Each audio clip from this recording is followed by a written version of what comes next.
Jeff Salzman here, and welcome to the Daily Evolver.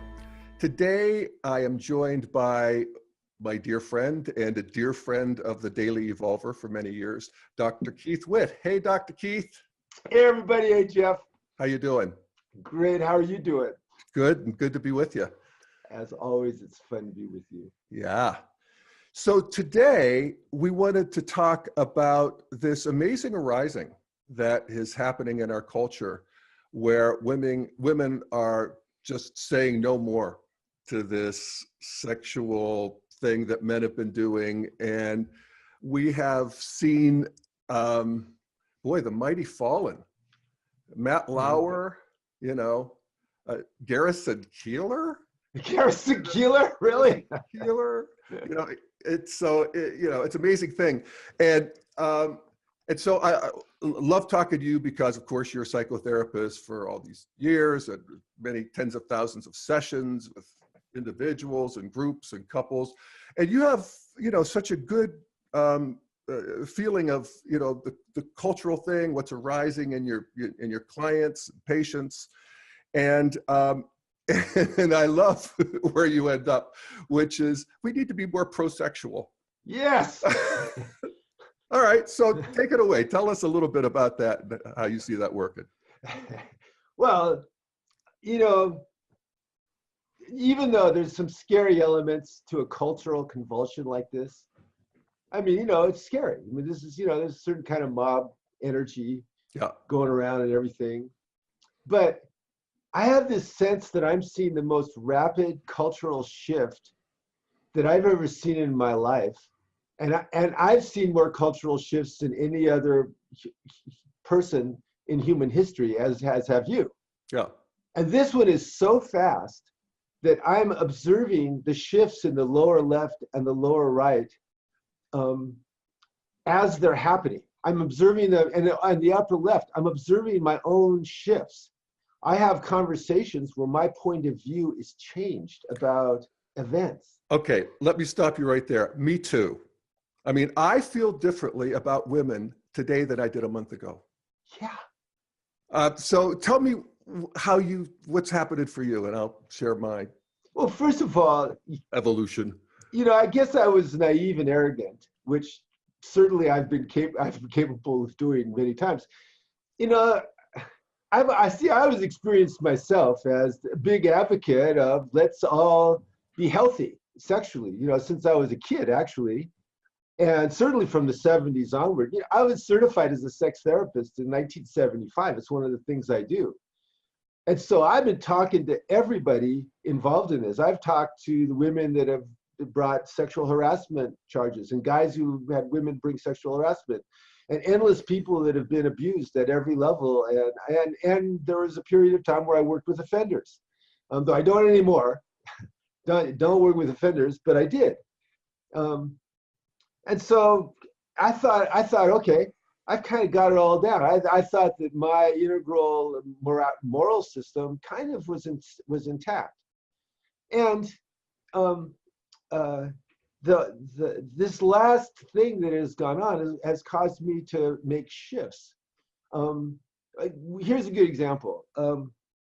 About 30 years ago, a guy came to me and he was having sex with his maid. He was a rich guy. He was having sex with his maid when nobody was home. Okay, I was concerned for him. I was concerned for his family, and I was concerned for the maid.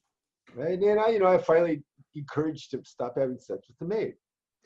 But in retrospect, I didn't really get at the time that power differential really didn't give her consent.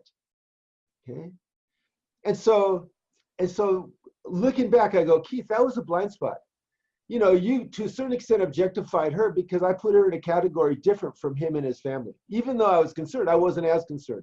I look back and I go, wow. There's another case where a secretary went on a campaign to seduce her boss. Seduce the guy. He cooperated, but finally, she walked into his hotel room on a trip, had sex with him once, and never again. And then later on, blackmailed him. I encouraged him to go to personnel, who promptly fired him. Okay. Fired him? Yeah. And I always thought that was completely unjust. So I was talking to my friend Janet Loxley this morning, who's a clinical psychologist that I called to consult with. We all need people to consult with. And she said, Keith, he had the privileged position.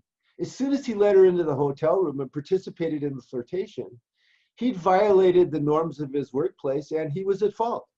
And whether he resigned or not, or whether there was a reaction or not, ultimately that was his responsibility. And I went, oh, okay, I get that. Because he's in the power position, because he's the boss. Yeah, and so it was his job. If they were peers, a different calculation? No, she was the secretary. He was clearly, No, I'm saying if they were peers, would there be a different calculation? Yes, there would be a different calculation. But then the other thing that is so what is consent now? Okay, basically we have yes is consent, except yes isn't really good consent if there's a power differential. Yes isn't good consent if there's coercion. Yes isn't good consent if there's drugs or alcohol. Yes isn't a good consent if there's an age discrepancy and somebody's under 18. And then ambiguity means no. Well, ask anybody who's worked with a bunch of couples, okay? One complaint that you get from women all the time is, he just says, I want to have sex. I hate it when he initiates that way. I go, oh, how do you like him to initiate? I like him to cuddle up, do the dishes with me, be friendly, kind of be all cozy. And one thing leads to another, kind of the cozy initiation. And so while he's doing that, you're giving him positive but ambiguous responses. Yes. Okay, so ambiguity in that situation isn't no. Ambiguity in that situation is a very, very carefully negotiated intersubjective lower left. Yes, but it leaves a lot of room. There's a lot of understanding in that. Okay. Okay, so consent now, the whole concept of consent is changing. And so I'm looking at, go on. Well, there was one other thing. Okay, we'll put it out there and then I'll respond. The other thing is, you just sent me an article by Stephen March, The Unexamined Brutality of the Male Libido. And so I read that article and I agreed with all the points, but the tone just left me, I was nonplussed by the tone, which was, it was outrage, moral condemnation, I'll read a paragraph from it. This is from the New York Times. Yeah. And despair. The Unexamined Brutality of the Male Libido, written by Stephen March, a man. He writes, men arrive at this moment of reckoning woefully unprepared. Most are shocked by the reality of women's lived experience. Almost all are uninterested or unwilling to grapple with the problem at the heart of all this, the often ugly and dangerous nature of the male libido, which he calls grotesque later. Hey, thanks a lot there, Stephen, March. I could sort of get it. I mean, we talk all the time in Integral how we have an animal nature. Well, that's the last point. We have, strata built upon that animal nature that is meant to organize and civilize it, but it's still there. The instincts and the drives are always there. Now, it's the nature of consciousness to take the instincts and the drives and to turn them into art. But to do that requires self-reflection and intersubjectivity. That's why we can create art out of our desire to have, shelter from the rain, and art out of our desire to have, coverings on our bodies.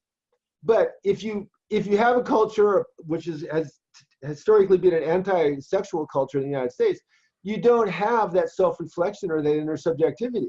That's been a pathology from as far back as I can remember. When I was 5 years old, my parents told me about intercourse. I went and told my friends, and the next thing was all the mothers were calling up my parents and just bitching her out upwards and downwards because Keith had just told their son about intercourse.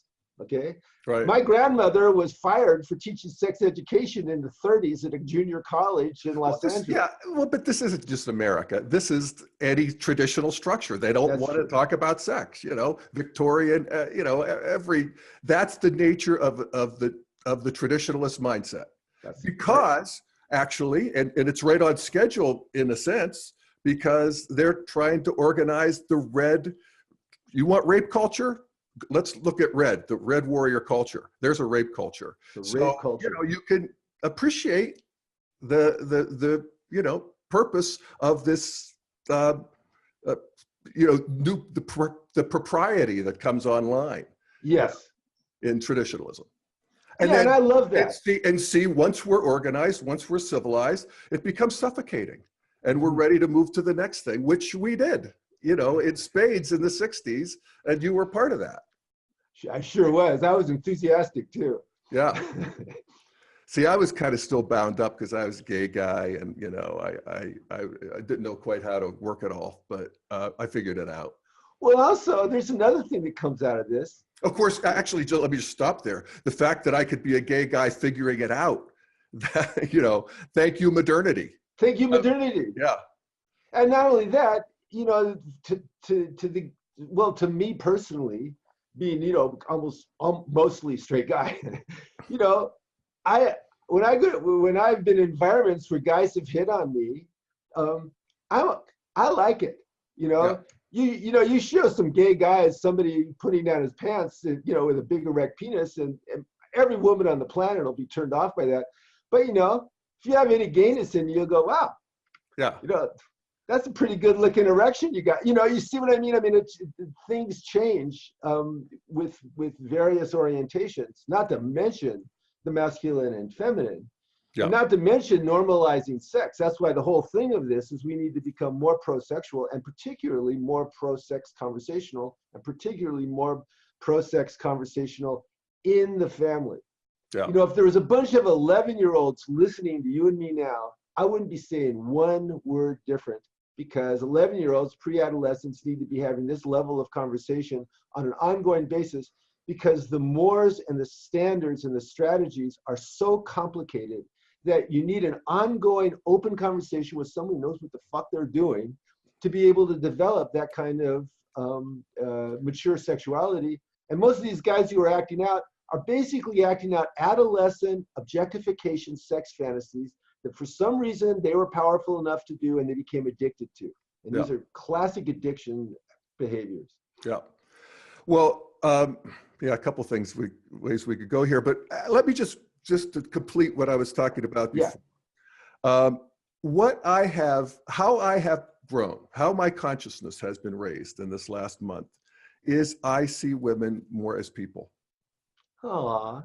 Just as simple as that. I mean, I realized that there was a layer of seeing women as women through the women filter. So I'd see the woman and I'd see the person, and I have wonderful relationships with women and I love women and all that good stuff. But now there's been some veil lifted and I see them more as people. And I got to tell you, there's a certain heartbreak to that. Of how, and because as that veil is lifted, there's more of them comes pouring through in a way. And that is, I didn't expect that, at this stage of the game. And it's subtle, but as my meditation teacher always said, subtle is significant. And so I'm appreciating that.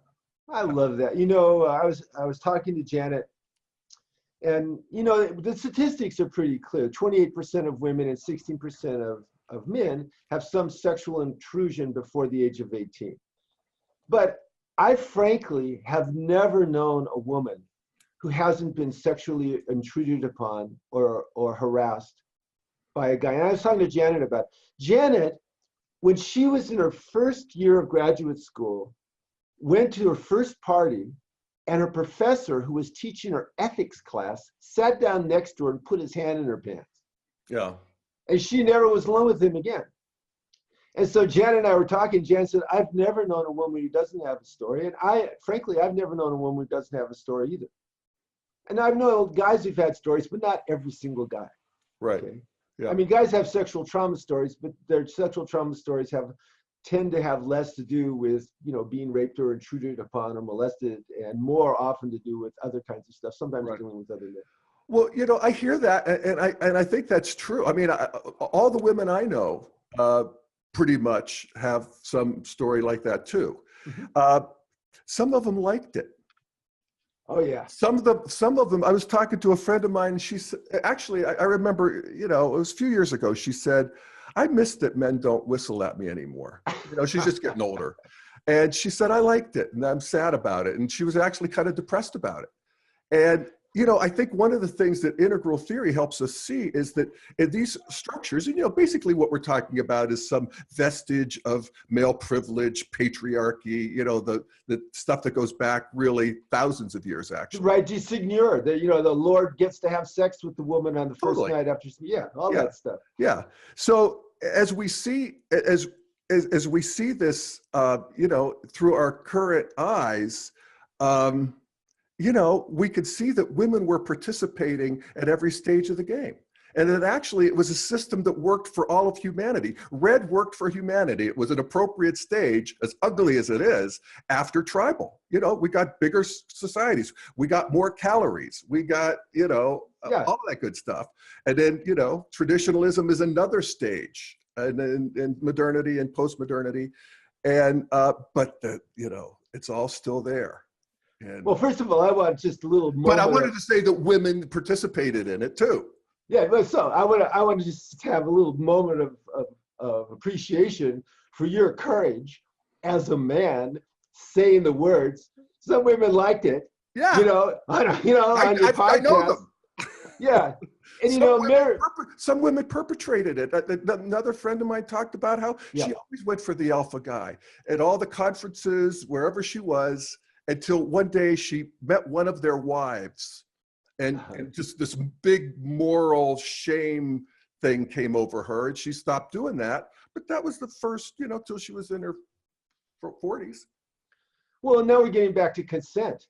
They say, well, you shouldn't, consent doesn't happen if there's a power differential, but we kind of forget we exist in social hierarchies everywhere. And if we say there's absolutely no power differential, though I don't think bosses should date subordinates, but if there's absolutely no power differential, now we're back into a caste system where I can't cross my caste line to date somebody in a higher caste who has, say, higher socioeconomic level, or say more political power or something. Yeah. And so what comes out of this is the conversation about what works for two people and what serves the highest good, which is an integral conversation. And now basically this is what I'm all delighted about. Looks like this is becoming the cultural standard, that you're going to have a multi-perspectival conversation about sex in general, sexual intrusion. Yeah. And also I just see guys having to secretly pay money they could afford was one thing. And this is what I naively thought was solving the problem, because over the last 30 years, people might not be aware of this. Sexual harassment claims in workplace is a cottage industry. It's a multi-million-dollar industry. The guy says something, does something, and the woman gets a 10, 50, 20, 100, $120,000 payout. It's never litigated. Or in the case of Gretchen Carlson, 20 million. 20 million. And that's not unheard of. And so at least on the level that I've been encountering, it's been anywhere from 10,000 to just make the lawsuit go away. And all this has been based on nobody's gonna talk about it. Okay, so guys don't have a problem giving money they can afford. But what we're seeing now is public emasculation. Okay, you do this, you get publicly emasculated, and you lose wealth and power. Mm-hmm. Okay, so that's new. Yeah. And it's summary. I mean, there's no due process, nor does there need to be. I mean, these are private companies who are, have standards, and they're firing their employees and so forth. So it's all good. But wow, it is fast, and it is summary. And see, that's what I think is the quickness of this. Yeah. That women feel empowered to tell their stories and not be ashamed of them. Like that poor woman with Lauer who passed out. She dissociated and passed out, and she was ashamed to talk about her story. Okay. That's something.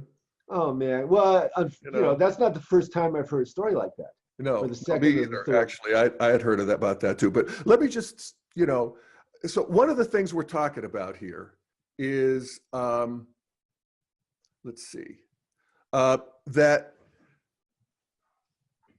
sex with a power differential, particularly a professional power differential, we have a new standard here. Yes. And it's not like we don't have a precedent for this. I think of you therapists.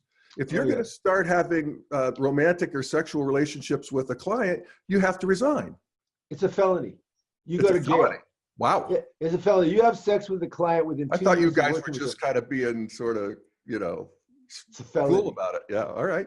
No, I knew a lot of therapists who had sex with their clients in the 70s. I didn't, but a lot of therapists did. And then they made it a felony.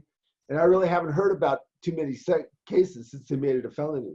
Yeah. I wanted to have sex with my therapist back in my 20s, but he wouldn't.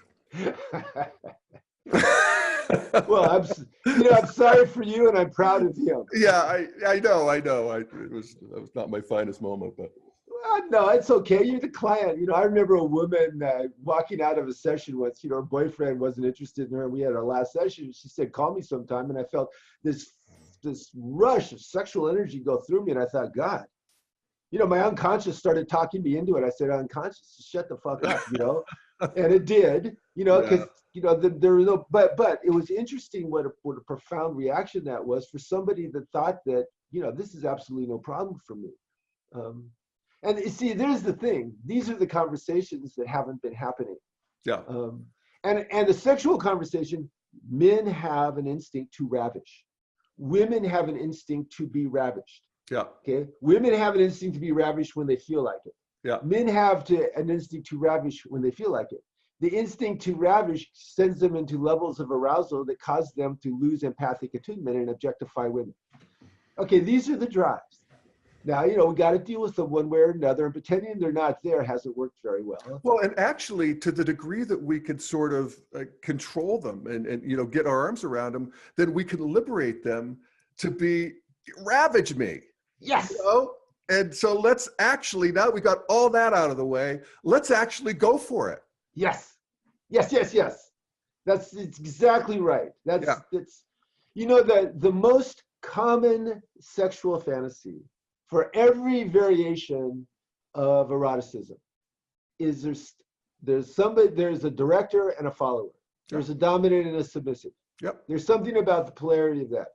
Now, this whole thing about the objectification and humiliation being part of the rush for these guys.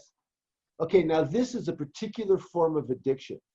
And so it's like comparing an alcoholic to somebody who likes, to drink wine with their dinner. Okay. Alcohol is involved, but it's really different phenomena. And the problem with these guys is these guys didn't get treatment when there was a kid that I encountered who engaged in inappropriate sexual activity with 2 other kids, and it was caught, and he was kind of coercive. His mother refused to have him see a therapist or work. The other kids, saw therapists and they resolved it and stuff. 6 years later, the same kid raped another kid. Okay. Why? He didn't get the attention he needed when this first happened. His mother said, there's some bullshit rationalization. Let's not talk about it. It's better not to talk about it. Well, apparently it was not better to not talk about it. Right. Okay, so all these guys, at some point or another, they would have had a chance to go to somebody, hopefully before they abuse somebody. Or, when some woman said, you're being a creep, go get some work done, And it would have given them a chance to not develop these compulsive, abusive behaviors and to traumatize all that, like rapists. Essentially, this is the same archetype as rape. There's coercion, humiliation, objectification that's normalized by a guy who gets gratification for it. And then once you start doing it, you got to, like Cosby. Cosby just got better and better and better and better at just not considering the consequences of what he did because he had to keep doing it. Wow. No, it's true. No, and that's just getting into, real predatory criminal behavior, and there's no gray areas there.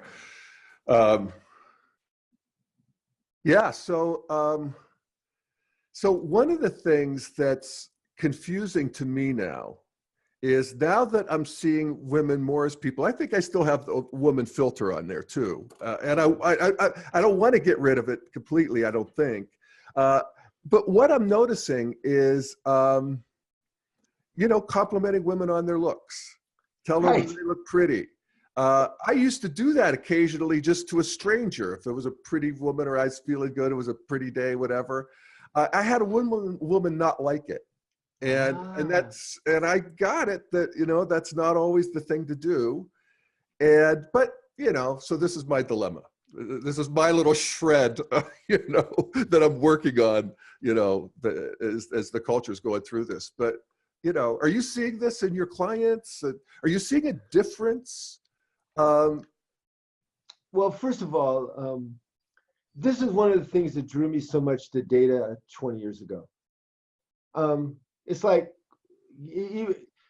I felt kind of all alone, because my point, when somebody gets up in the morning, a guy or a woman, they choose carefully what colors and garments that they put on. They choose what earrings. They choose what makeup. They choose how to have their hair. They make a lot of choices, and those choices are designed to have them be the person they want to be and present the way they want to be. And what my discovery, so when we're dealing with erotic polarity between me, a masculine, and there's a feminine force, I want her to feel appreciated as a feminine being that generates feminine light in a way that leaves her feeling enlivened but not intruded upon, that she feels safe. Yes. So my job is to be a trustable man and express appreciation. So when women come in, I compliment them, but I'm very aware of the erotic polarity and keep it to a point where they feel enlivened and respected, but not invisible as women. Because making them invisible is just dissociation, and dissociation causes a lot of problems because you're not aware of what's below the dissociation, and they can sneak up in other kinds of ways. And so my job to all women is to appreciate them, to worship the feminine in them in ways that leave them feeling respected and enlivened.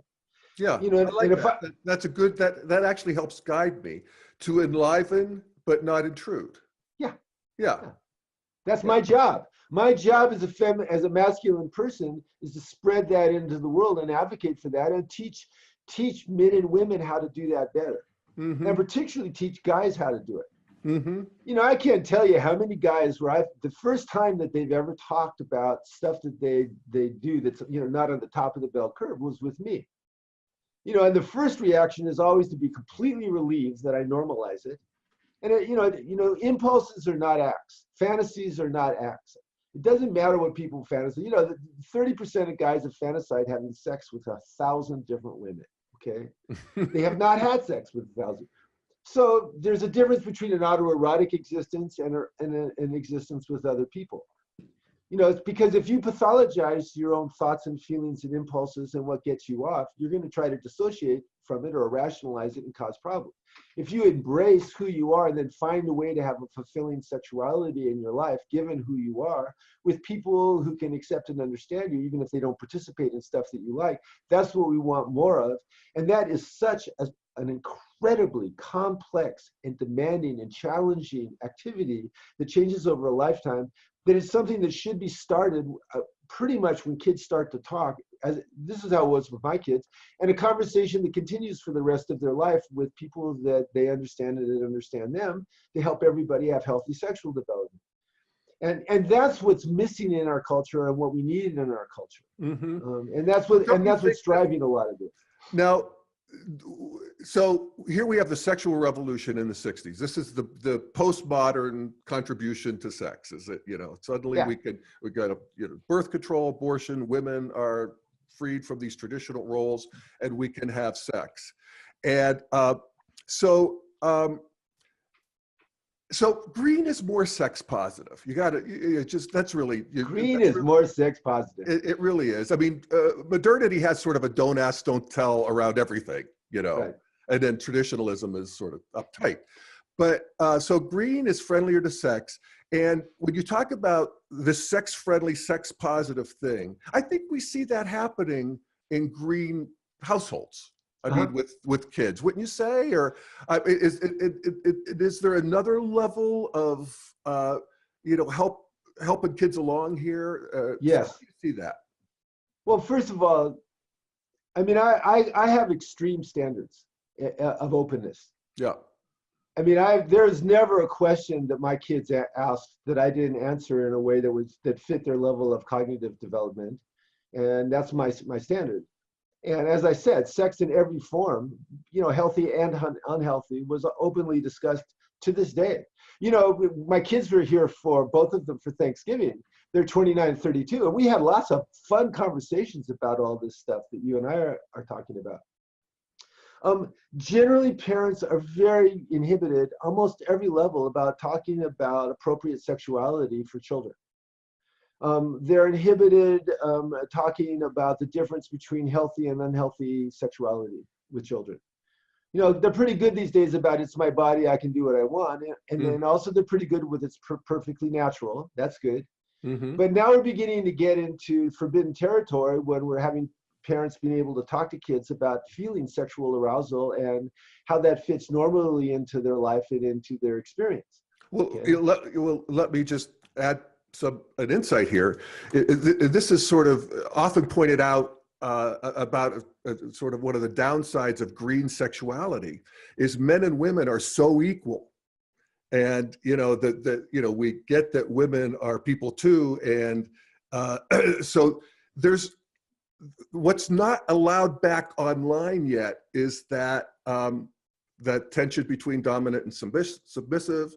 Part of it is, it feels too constrictive because, men dominant, women submissive doesn't work well enough anymore. We can realize now that women can be dominant, men can be submissive. So that's a whole new thought.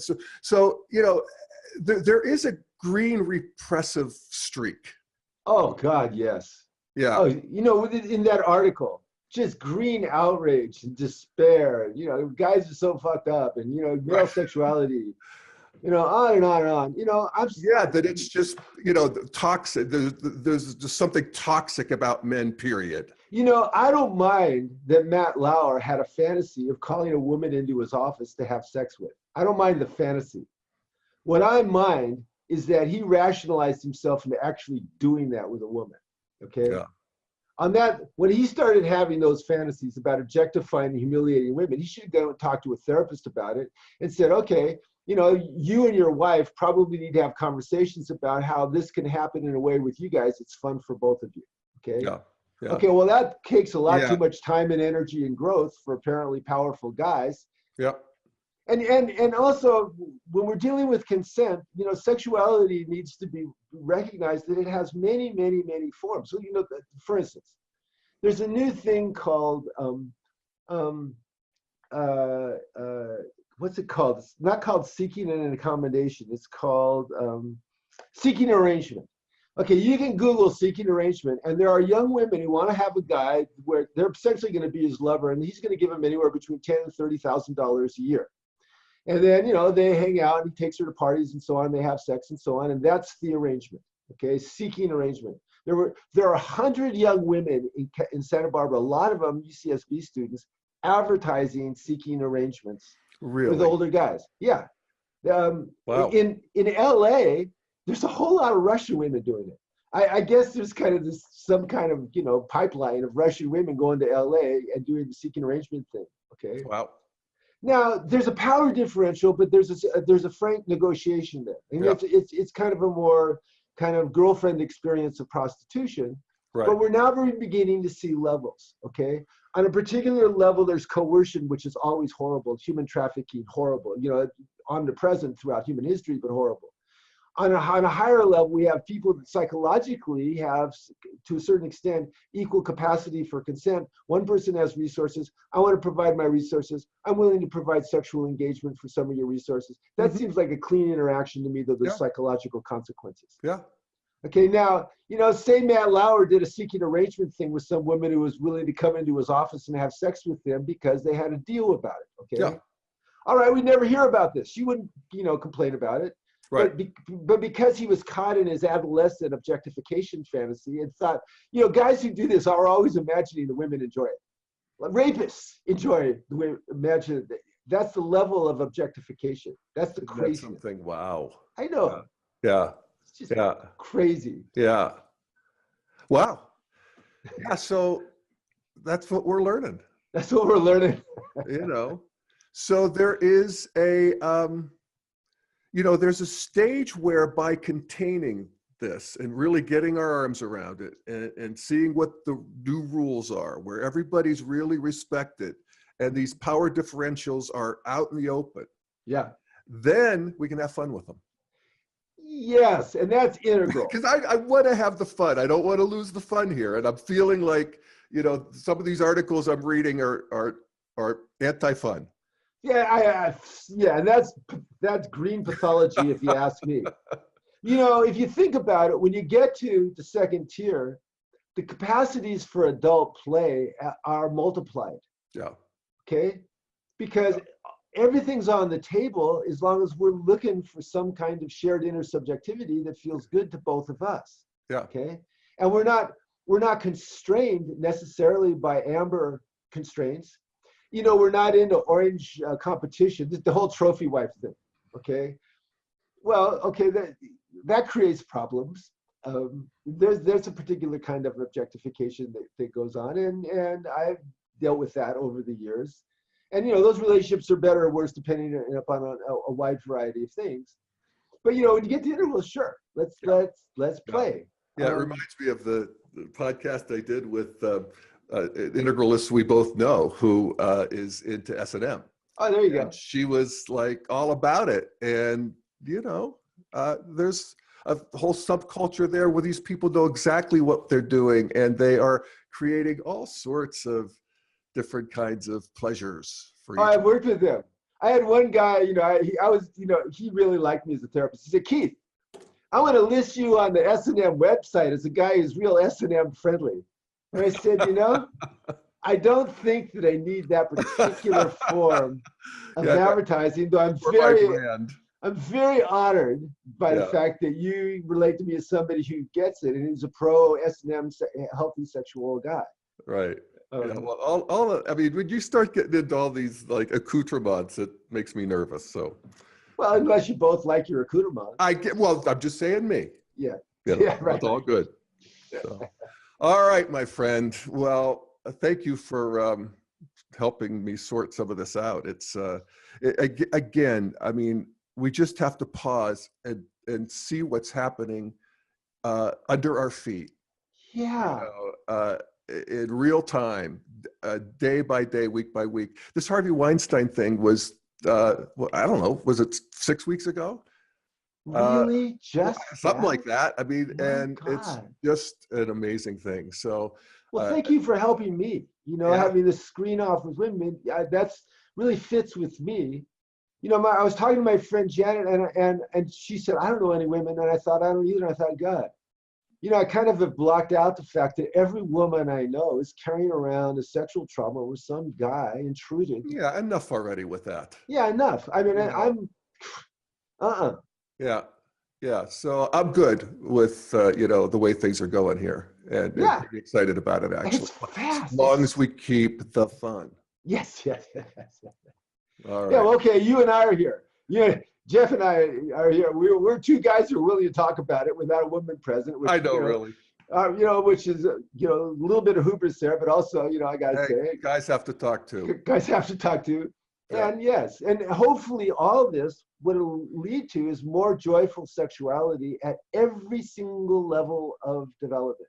Yes. Sexual shame is something that everybody shares, and in that sense, we're all complicit in creating sexual shame in the culture. Right on.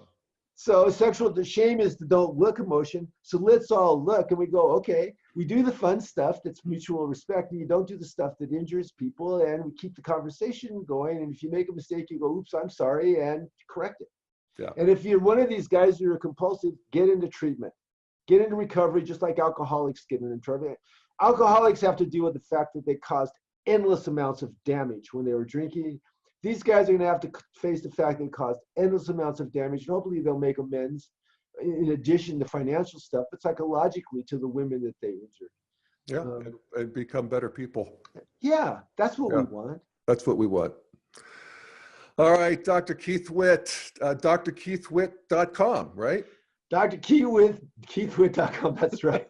Go to my website, and there's a lot of stuff there.